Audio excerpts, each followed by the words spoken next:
మిత్రులందరికీ నమస్కారం ఫ్రెండ్స్, ఈ వీడియోలో టీచర్ ఎలిజిబిలిటీ టెస్ట్ టెట్కి సంబంధించి డిఎస్సికి సంబంధించి ముఖ్యమైన అప్డేట్స్ అనేవి ఉన్నాయి. వాటిని క్లారిటీగా ఎక్స్ప్లెయిన్ చేస్తాను కాబట్టి వీడియోని పూర్తిగా చూడండి. మెయిన్గా చాలామందికి చాలా రకాల డౌట్స్ అయితే ఉన్నాయి. ట్రైబల్ వెల్ఫేర్ స్కూల్స్కి సంబంధించి మనకి జిల్లాల వారీగా రాష్ట్రాల వారీగా ఖాళీల లిస్ట్ అయితే రావడం జరిగింది. దానికి సంబంధించి కూడా మన రామ్ రమేష్ ప్రొడక్షన్స్ టెలిగ్రామ్ గ్రూప్లో పోస్ట్ చేశాను. దాన్ని ఏ విధంగా చెక్ చేసుకోవాలనేది కూడా క్లారిటీగా చూద్దాం. ట్రైబల్ వెల్ఫేర్ స్కూల్స్కి సంబంధించి అందరికీ కూడా అవకాశం ఉంటుందా అని చెప్పేసి చాలా మంది అడుగుతారు కదా. అందరికీ కూడా అవకాశం ఉంటుంది. కొన్ని పోస్టులకి మనకి పదుల సంఖ్యలో ఉన్న పోస్టులకి మాత్రమే ఆ సొంత జిల్లా ఆదివాసులు ఎవరైతే ఉంటారో వాళ్ళకి రిజర్వేషన్ అనేది వర్తిస్తుంది. మిగిలిన అన్ని పోస్టులకి కూడా మిగిలిన వాళ్ళు కూడా పోటీ పడే అవకాశం అయితే ఉంటుంది. ZPP schools, MPP schools, municipal schools, tribal welfare schools, ఈ విధంగా 3 డిపార్ట్మెంట్ల కింద విభజించడం జరిగింది కదా. మీకు వచ్చిన మార్కుల ప్రకారం మీరు జెడ్పీపీలోకి వెళ్తారా, ఎంపీపీలోకి వెళ్తారా, మున్సిపల్లోకి వెళ్తారా, ట్రైబల్ వెల్ఫేర్లోకి వెళ్తారా అనేది ఇదంతా కూడా ఇంటర్నల్గా జరిగే ప్రాసెస్. ఇంటర్నల్గా జరుగుతుంది. మీకు వచ్చిన మెరిట్ మార్కుల ప్రకారం ముందుగా ఎంపీపీ జెడ్పీపీలో చూస్తారు, అక్కడ మీకు ఛాన్స్ లేకపోతే నెక్స్ట్ మున్సిపల్లో చూస్తారు. మున్సిపల్లో కూడా చూసిన తర్వాత అక్కడ కూడా మీకు ఛాన్స్ లేకపోతే ట్రైబల్ వెల్ఫేర్లో చూస్తారు. ఈ విధంగా మొత్తం 3 రకాల కేటగిరీ పోస్టులు కూడా అందరికీ కూడా పోటీ పడే అవకాశం ఉంటుంది. వెల్ఫేర్ స్కూల్స్కి సంబంధించి జస్ట్ పదుల సంఖ్యలో మాత్రం ఆ జిల్లా ఆదివాసులకి కొంత పర్సంటేజ్ కొన్ని పదుల సంఖ్యలో పోస్టులకి అవకాశం ఉంది. మిగిలిన అన్ని పోస్టులకు కూడా మొత్తం జిల్లా అభ్యర్థులంతా కూడా పోటీ పడే అవకాశం అయితే ఉంటుంది. దానికి సంబంధించి కూడా మనకి ఇక్కడ మీకు న్యూస్ ఆర్టికల్ అయితే స్క్రీన్ మీద కనిపిస్తుంది కదా, క్లారిటీగా చెక్ చేసుకోవచ్చు. ట్రైబల్ వెల్ఫేర్కి సంబంధించి మనకి జిల్లాల వారీగా రోస్టర్ పాయింట్ల లిస్ట్ అయితే రావడం జరిగింది. దానికి సంబంధించి కూడా కంప్లీట్గా డిస్కస్ చేద్దాం. ఫ్రెండ్స్, టెట్కి సంబంధించి ఫీజ్ పేమెంట్ క్లోజ్ అయిపోయింది. ఆన్లైన్ అప్లికేషన్ కూడా ఈ రోజుతో క్లోజ్ అయిపోతుంది కాబట్టి ఫీజ్ పేమెంట్ అయితే అఫీషియల్ వెబ్సైట్లో క్లోజ్ చేస్తారు. ఎవరైతే ఫీజ్ పేమెంట్ చేసుకుని ఇంకా అప్లికేషన్ చేసుకోలేదో టెట్కి సంబంధించి వెంటనే అప్లై చేసుకోండి. ఇకపై కొత్తగా ఫీజ్ పేమెంట్ చేయడానికి, కొత్తగా టెట్కి అప్లై చేయడానికి అఫీషియల్ వెబ్సైట్లో ఆప్షన్ అయితే క్లోజ్ అయిపోతుంది. మనకి ట్రైబల్ వెల్ఫేర్ డిపార్ట్మెంట్కి సంబంధించి ఆశ్రమ్ స్కూల్స్కి సంబంధించి మనకి ఇక్కడ 2024కి సంబంధించిన రోస్టర్ పాయింట్ల లిస్ట్ అనేది మీకు స్క్రీన్ మీద కనిపిస్తుంది కదా. ఇక్కడ ఫస్ట్ ఇక్కడ చూడండి, సీరియల్ నెంబర్ 1 అంటే పోస్ట్ నెంబర్ 1 చూడండి, శ్రీకాకుళంలో ఉంది. సెకండరీ గ్రేడ్ టీచర్ ఎస్జిటికి ఉంది, తెలుగు మీడియంలో ఉంది. తెలుగు మీడియం అంటే ఇక్కడ మీరు ఇంగ్లీష్ మీడియంలో కోర్స్ చేసినా కానీ తెలుగు మీడియం పోస్ట్కి ఎలిజిబుల్ అవుతారు, గుర్తుపెట్టుకోండి. ఇక కేటగిరీ జనరల్ అంటే మెన్ అండ్ ఉమెన్ ఇద్దరు కూడా పోటీ పడవచ్చు. రోస్టర్ పాయింట్ 24లో ఉంది. 24 అంటే బీసీబీ జనరల్లో ఉంది, లోకల్లో ఉంది. ఇక్కడ చూడండి, ఫస్ట్ పోస్ట్కి బీసీబీ కేటగిరీలో శ్రీకాకుళం జిల్లాలో మెన్ అండ్ ఉమెన్ ఇద్దరు కూడా పోటీ పడవచ్చు. ఓన్లీ శ్రీకాకుళం అభ్యర్థులకు మాత్రమే ఈ పోస్ట్ అనేది చెల్లుతుంది. లోకల్ అని ఉందంటే పక్క జిల్లా వాళ్ళు పోటీ పడే అవకాశం ఉండదు. ఓపెన్లో ఉంటే మాత్రమే పక్క జిల్లా వాళ్ళు పోటీ పడే అవకాశం ఉంటుంది. అది జస్ట్ రిజర్వేషన్కి కేటాయించాడంటే ఆ రిజర్వేషన్లో అభ్యర్థులు మాత్రమే పోటీ పడే ఛాన్స్ ఉంటుంది. ఫర్ ఎగ్జాంపుల్ చూడండి, ఇక్కడ 11వ కేటగిరీ పోస్ట్ చూపిస్తున్నాను. సీరియల్ నెంబర్ 11 చూసినట్లయితే secondary grade teacher SGT post ఉంది, జనరల్లో ఉంది, రోస్టర్ పాయింట్ 34లో ఉంది, ఓసీ కోటాలో ఉంది, లోకల్లో ఉంది. అంటే శ్రీకాకుళంలో ఓసీ కోటాలో ఉంది కాబట్టి మిగిలిన అన్ని రిజర్వేషన్ల వాళ్ళు కూడా పోటీ పడవచ్చు. మెన్ అండ్ ఉమెన్ ఇద్దరు కూడా పోటీ పడే అవకాశం అయితే ఉంటుంది. ఇక్కడ జనరల్ అని చెప్పేసి మెన్షన్ చేశాడంటే మెన్ అండ్ ఉమెన్కి వర్తిస్తుంది. ఓన్లీ ఉమెన్ అని చెప్పేసి మెన్షన్ చేశాడంటే ఉమెన్ కోటాకి మాత్రమే వర్తిస్తుంది. రోస్టర్ పాయింట్లు ఏ విధంగా చెక్ చేసుకోవాలనేది ఇక్కడ మీకు టేబుల్ డిస్ప్లే చేస్తాను చూడండి. 1 నుంచి 100 వరకు రాష్ట్ర పాయింట్లకు సంబంధించి ఏ రిజర్వేషన్కి ఏ పోస్ట్ అనేది వర్తిస్తుంది అనేది మీరు ఇక్కడ టేబుల్ క్లారిటీగా చెక్ చేసుకుని ఆ రాష్ట్ర పాయింట్లను ఇక్కడైతే అప్లై చేసుకోవచ్చు. ఫ్రెండ్స్, ఈ కంప్లీట్ పీడిఎఫ్ అనేది నేను మన రామ్ రమేష్ ప్రొడక్షన్స్ టెలిగ్రామ్ గ్రూప్లో పోస్ట్ చేశాను. మీరు డైరెక్ట్గా టెలిగ్రామ్ యాప్ లేకపోతే టెలిగ్రామ్ యాప్ ఇన్స్టాల్ చేసుకుని టెలిగ్రామ్ యాప్ ఓపెన్ చేసిన తర్వాత సెర్చ్లో రామ్ రమేష్ ప్రొడక్షన్స్ అని చెప్పేసి సెర్చ్ చేస్తే మన టెలిగ్రామ్ గ్రూప్ వస్తుంది. ఆ టెలిగ్రామ్ గ్రూప్లోకి వెళ్తే ఈ పీడిఎఫ్ అనేది రీసెంట్గా పోస్ట్ చేశాను కాబట్టి అక్కడ మీకు కనిపిస్తుంది. అక్కడి నుంచి ఈ పీడిఎఫ్ అనేది మీరు చెక్ చేసుకుని ఒకే పీడిఎఫ్లో ఉన్నాయి అన్ని జిల్లాలకు సంబంధించిన ఇన్ఫర్మేషన్ అనేది. ముందు శ్రీకాకుళం ఇచ్చాడు, తర్వాత విజయనగరం ఇచ్చాడు, తర్వాత విశాఖపట్నం ఇచ్చాడు, తర్వాత ఈస్ట్ గోదావరి ఇచ్చాడు. ఇక్కడ మనకి ఫర్ ఎగ్జాంపుల్ మీరు ఇక్కడ చెక్ చేసుకోవచ్చు. మొత్తం ఒక్కో కేటగిరీ పోస్టుకి సంబంధించి సీరియల్ నెంబర్ ఉంటుంది. ఆ సీరియల్ నెంబర్లో ఏ రిజర్వేషన్లో ఉంది, ఏంది కథ అనేది ఎలా చెక్ చేసుకోవాలనేది మీకు క్లారిటీగా ఎక్స్ప్లెయిన్ చేయడం జరిగింది కాబట్టి దాని ప్రకారం మీరు క్లారిటీగా చూసుకోండి. ఇక్కడ పోస్ట్ నెంబర్ 102 వచ్చేసరికి విజయనగరంలో ఉంది. Secondary grade teacher Telugu medium అంటే తెలుగు ఇంగ్లీష్ ఇద్దరు కూడా పోటీ పడవచ్చు. నెక్స్ట్ జనరల్ కోటాలో ఉంది, అంటే మెన్ అండ్ ఉమెన్ ఇద్దరు కూడా పోటీ పడవచ్చు. రాస్టర్ పాయింట్లో చూడండి, 85 రాస్టర్ పాయింట్ ఎదురకుండా బీసీబీ ఉంది. బీసీబీ మెన్ అండ్ ఉమెన్ ఇద్దరు కూడా అవకాశం అయితే ఉంటుంది. ఈ సొంత జిల్లా వాళ్ళు మాత్రమే పోటీ పడే అవకాశం ఉంటుంది. లోకల్ అని చెప్పేసి మెన్షన్ చేశాడంటే పక్క జిల్లా వాళ్ళకి పోటీ పడే అవకాశం ఇవ్వరు. ఓన్లీ లోకల్ అంటే సొంత జిల్లా వాళ్ళకి మాత్రమే అవకాశం ఉంటుంది. ఓకే గైస్, మీకున్న సందేహం అయితే క్లియర్ అయి ఉంటుందని చెప్పేసి అనుకుంటున్నాను. వెల్ఫేర్ స్కూల్స్ ఏవైతే ఉన్నాయో మనకి ట్రైబల్ వెల్ఫేర్కి సంబంధించి ఈ స్కూల్స్లో ఆ జిల్లా వాళ్ళందరూ కూడా పోటీ పడే అవకాశం ఉంటుంది. దీంట్లో ట్రైబల్ వెల్ఫేర్ వాళ్ళకి సంబంధించి ఆదివాసులకి కేవలం 10ల సంఖ్యలో మాత్రమే రిజర్వేషన్ అనేది వర్తిస్తుంది. మిగిలిన అన్ని పోస్టులకు కూడా అందరూ కూడా పోటీ పడే అవకాశం ఉంటుంది. ఈ విషయంపై మీకు ఒక స్పష్టమైన క్లారిటీ వచ్చి ఉంటుందని చెప్పేసి అనుకుంటున్నాను. చాలామంది ఈ డౌట్ అయితే అడిగారు, సార్ ట్రైబల్ వెల్ఫేర్కి సంబంధించి ప్లెయిన్ ఏరియా వాళ్ళు అప్లై చేసుకోవచ్చా, మొత్తం ఆ జిల్లా వాళ్ళందరికీ అవకాశం ఉంటుందని చెప్పేసి అడిగారు కదా. ఇక్కడ ముఖ్యంగా చూసుకోండి, శ్రీకాకుళం, విజయనగరం, మనకి దీంతో పాటుగా విశాఖపట్నం, తూర్పుగోదావరి జిల్లా, ఇక్కడ మనకి ట్రైబల్ వెల్ఫేర్కి సంబంధించి పోస్టులు అయితే ఉన్నాయి. ఈ పోస్టులకి ఆ ట్రైబల్ వెల్ఫేర్ ఏరియా వాళ్ళతో పాటుగా ఆ జిల్లాలో ఉన్న అందరూ కూడా పోటీ పడే అవకాశం అయితే ఉంటుంది. దీనికి సంబంధించిన కంప్లీట్ రాస్టర్ పీడిఎఫ్ అనేది మన రామ్ రమేష్ ప్రొడక్షన్స్ టెలిగ్రామ్ గ్రూప్లో పోస్ట్ చేశాను. అక్కడి నుంచి కంప్లీట్గా చెక్ చేసుకోండి. ఒకే పీడిఎఫ్లో అన్ని జిల్లాలకు సంబంధించిన కంప్లీట్ డీటెయిల్స్ అనేవి ఉన్నాయి. ఇక్కడ చూడండి, 366లో east Godavari secondary grade teacher Telugu మీడియంలో ఉంది. తెలుగు మీడియంలో కోర్స్ చేసిన వాళ్ళు ఇంగ్లీష్ మీడియంలో కోర్స్ జనరల్లో ఉంది. రాస్టర్ పాయింట్ 87 ఎస్సీకి ఉంది. లోకల్ అంటే సొంత జిల్లా. ఓకే, రిజర్వేషన్ వైజ్ చూసుకోండి. ఓసీలో పోస్ట్ ఉందంటే మిగిలిన అన్ని రిజర్వేషన్ల వాళ్ళు కూడా అన్ని క్యాస్ట్ల వాళ్ళు కూడా పోటీ పడవచ్చు. మెన్ అండ్ ఉమెన్ కూడా పోటీ పడవచ్చు ఓసీ కోటాలో పోస్ట్ ఉంటే.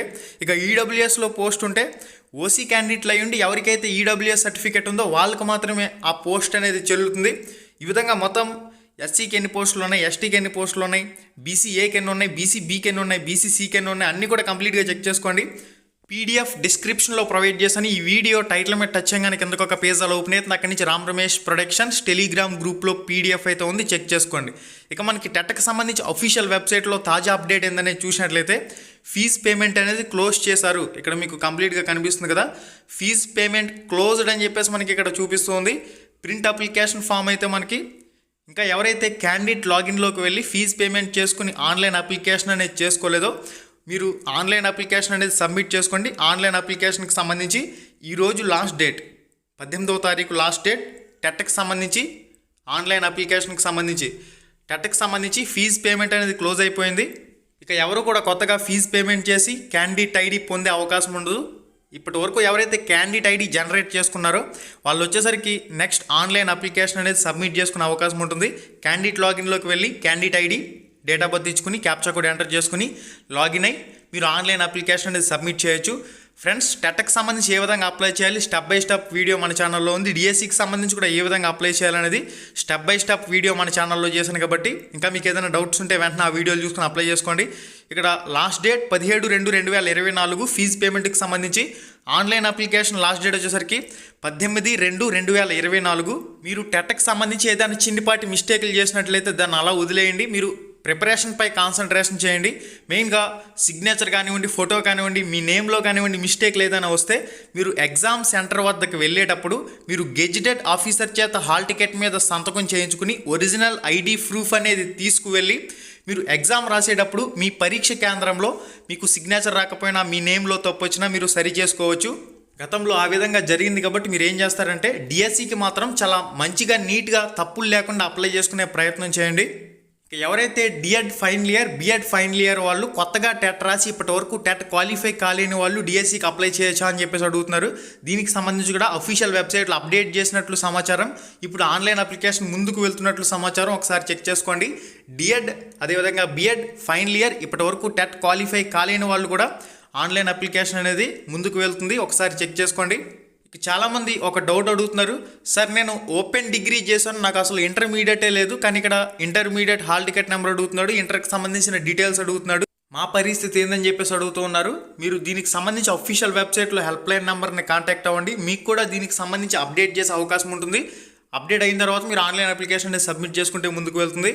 ఇక ఇప్పటి వరకు డిఎస్సికి సంబంధించి ఎవరైతే అప్లై చేయలేదో వెంటనే అప్లై అయితే చేసుకోండి. ఇప్పటికీ టెట్ ఫీజ్ పేమెంట్కి సంబంధించి అప్డేట్ అయితే క్లోజ్ చేస్తారు. ఈరోజు ఆన్లైన్ అప్లికేషన్ అప్డేట్ కూడా క్లోజ్ అయిపోయే అవకాశాలు అయితే కనిపిస్తూ ఉన్నాయి. ఇక డిఎస్సికి సంబంధించి ఫీజ్ పేమెంట్ అనేది 21వ తారీఖుతో క్లోజ్ కాబోతుంది. డిఎస్సికి సంబంధించి ఆన్లైన్ అప్లికేషన్ ఫైనల్ సబ్మిట్కి సంబంధించి లాస్ట్ డేట్ అనేది ఫిబ్రవరి 22 అని చెప్పేసి ఇచ్చారు.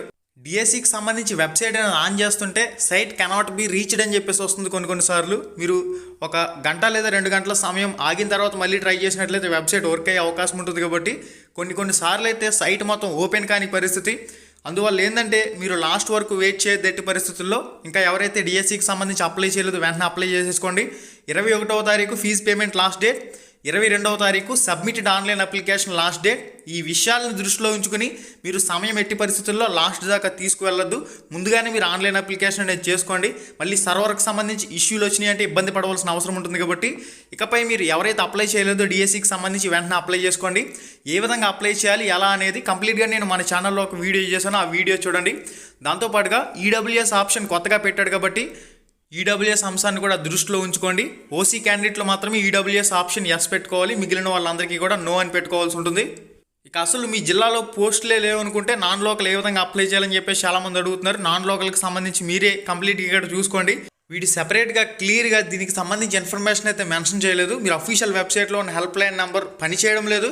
పని చేయకపోయినా దానికి సంబంధించి కాల్ చేసి మీరు వాళ్ళ దగ్గర నుంచే డేటా అనేది తీసుకున్న తర్వాత నాన్ లోకల్కి సంబంధించి మీరు అప్లై చేసుకునే ప్రయత్నం చేయండి.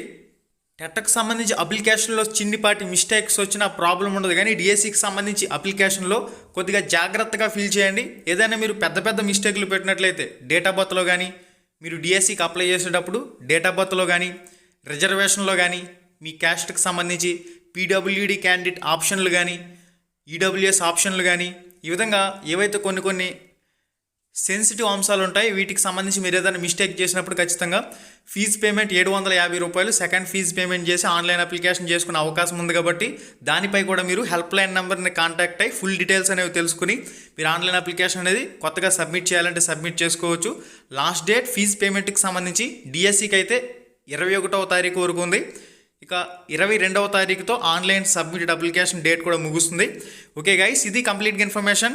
వెబ్ ఆప్షన్లు సెలక్షన్కి సంబంధించి షిఫ్ట్లు సెలక్షన్కి సంబంధించి మనకి అప్లికేషన్ల గడువు అనేది ముగిసిన తర్వాత వెబ్ ఆప్షన్స్ అనేవి పెట్టుకునే విధంగా ఏదైనా అప్డేట్ వస్తే తప్పకుండా మీకు అయితే తెలియజేస్తాను. ఒక 2 నుంచి 3 రోజులు షిఫ్ట్ సెలక్షన్కి ఎగ్జామ్ సెంటర్ సెలక్షన్కి సంబంధించి గత 2022లో అవకాశం ఇచ్చారు. అదేవిధంగా ఇప్పుడు డిఎస్సికి అయితే ఖచ్చితంగా అవకాశం ఇస్తారు. టెట్కి సంబంధించి కూడా అవకాశం ఇచ్చినట్లయితే తప్పకుండా మీకు అయితే తెలియజేస్తాను ఏ విధంగా షిఫ్ట్ సెలెక్ట్ చేసుకోవాలి ఏంది కథ అనేది. ఆన్లైన్ అప్లికేషన్లు కంప్లీట్ అయిపోయిన తర్వాత ఒక 2-3 రోజులు వెబ్ ఆప్షన్లు పెట్టుకునే విధంగా అప్డేట్ అయితే అఫీషియల్ వెబ్సైట్లో తెస్తాడు. కాబట్టి ఏ విధంగా వెబ్ ఆప్షన్లు అనేవి పెట్టచ్చు నేను కంప్లీట్గా మీకు చేసి చూపిస్తాను. కాబట్టి మీరు వెయిట్ చేయండి, కంగారు పడవలసిన పని అయితే లేదు. మీరు డైరెక్ట్గా క్యాండిడేట్ ఐడి ఏదైతే మీ డేట్ ఆఫ్ బర్త్ ఉంటుందో టెట్కి సంబంధించి కానీ డిఎస్సికి సంబంధించి కానీ క్యాండిడేట్ ఐడి డేట్ ఆఫ్ బర్త్తో వెబ్సైట్లో లాగిన్ అయ్యి అక్కడ వెబ్ ఆప్షన్లకు సంబంధించి అప్డేట్ వచ్చిన తర్వాత మీరు క్యాండిడేట్ సర్వీసెస్లోకి వెళ్ళి వెబ్ ఆప్షన్లు అప్డేట్ వస్తే అక్కడి నుంచి మీరు వెబ్ ఆప్షన్లు పెట్టే అవకాశం ఉంటుంది.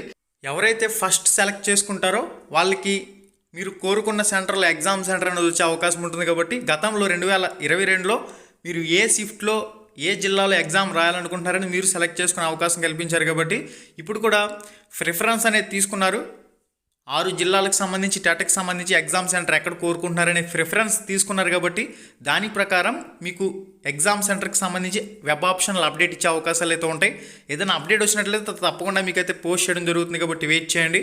ఫీజు పేమెంట్లు కట్ అవ్వకుండా ఉండాలంటే క్యాండిడేట్ ఐడి రావాలంటే యూపీఐ పేమెంట్లు ట్రై చేయండి. కార్డులు అవ్వడం లేదు కాబట్టి యూపీఐ పేమెంట్లు ట్రై చేయండి, లేదా ఇంటర్నెట్ బ్యాంకింగ్ ట్రై చేయండి.